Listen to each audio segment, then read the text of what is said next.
produk tekstil murah impor terus membanjiri pasar domestik.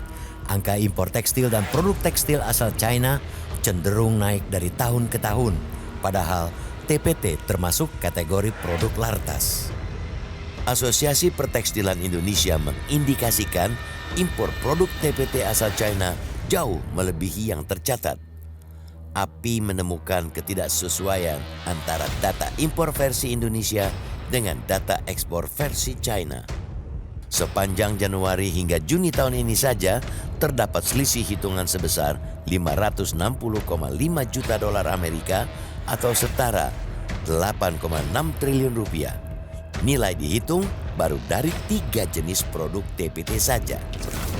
Kondisi inilah yang dikhawatirkan oleh Kementerian Perindustrian, sebab banjir produk murah impor dianggap memicu rontok industri TPT dalam negeri.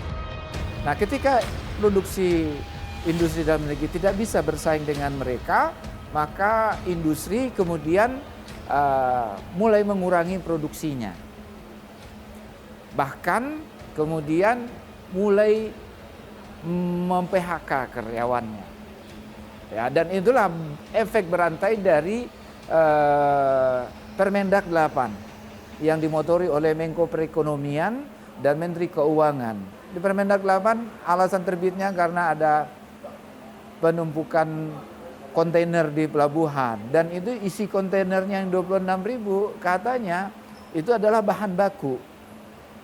Tapi kenapa di Permendak 8 itu yang direlaksasi itu justru impor barang konsumsi? Kan aneh. Sungguh sebuah ironi. Indonesia dengan jumlah penduduk terbesar keempat di dunia tidak bisa memproteksi industri tekstilnya sendiri. Industri tekstil susul menyusul, tumbang satu persatu. Tidak kurang dari 15.000 pegawai pabrik tekstil sudah di-PHK dan dirumahkan. Gempuran terhadap industri tekstil dirasakan dari hulu ke hilir. Gelombang penutupan pabrik dikhawatirkan berimbas ke industri garment. Ini ya sudah ancaman ya, karena musiman itu kan ya biasanya harga tekstil naik, harga mori naik, terus kemudian turun, harga malam naik, itu turun. Kalau di dunia kita ya, itu musiman, itu sudah kita prediksi dan selama ini kita lancar-lancar saja. Cuman kalau tadi yang ambruk bukan harga tekstilnya, tapi pabriknya atau industrinya, ya ini ya patut kita khawatirkan juga.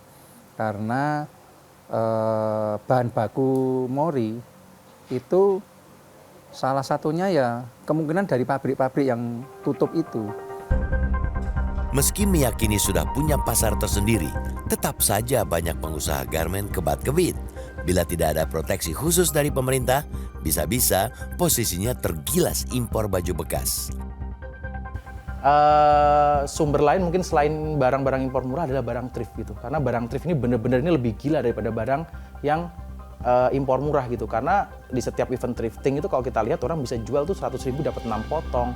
Nah itu terus terang tuh yang mendistrupsi penjualan kita itu di faktor-faktor dari barang si thrifting ini yang dijual secara bebas, bahkan saya bilang, dan dijangkaunya pun mudah, ada yang online.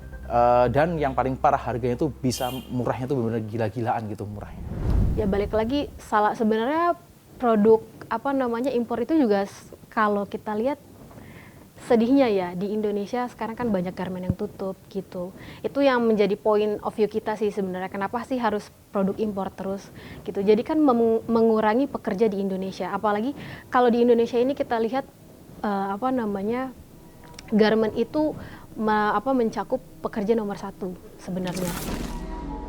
Pengamat kebijakan publik Universitas Trisakti mengkritisi mudahnya bongkar pasang aturan impor.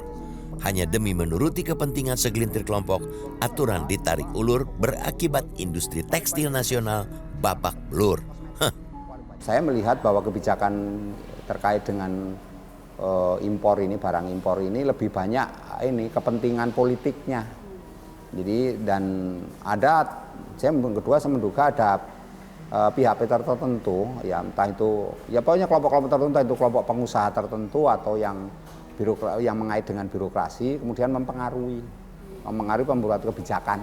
Misalnya pada kasus kontainer yang 27.000 itu. Nah, di Priok itu kan sampai hari ini kan nggak jelas itu kontainer isinya apa, ya kan, kemudian terkait dengan apa dan dampaknya seperti apa kan tidak pernah, publik juga tidak pernah diberi informasi dan sekaligus juga publik tidak pernah dilibatkan. Apakah ini kemudian nanti akan mempengaruhi banyaknya banjir barang impor ya, yang kemudian akan merusak industri dalam negeri, kemudian juga merusak pasar dalam negeri juga, itu nggak pernah ada ini. Banjir pakaian bekas dan produk murah impor sejatinya bukan soal tren fashion semata. Bukan juga soal turunnya daya beli masyarakat, tapi lebih pada keseriusan menegakkan aturan. Kalau aparat tegak lurus melakukan pengawasan, bukan hal mustahil industri tekstil nasional bisa kembali berdaulat di negeri sendiri.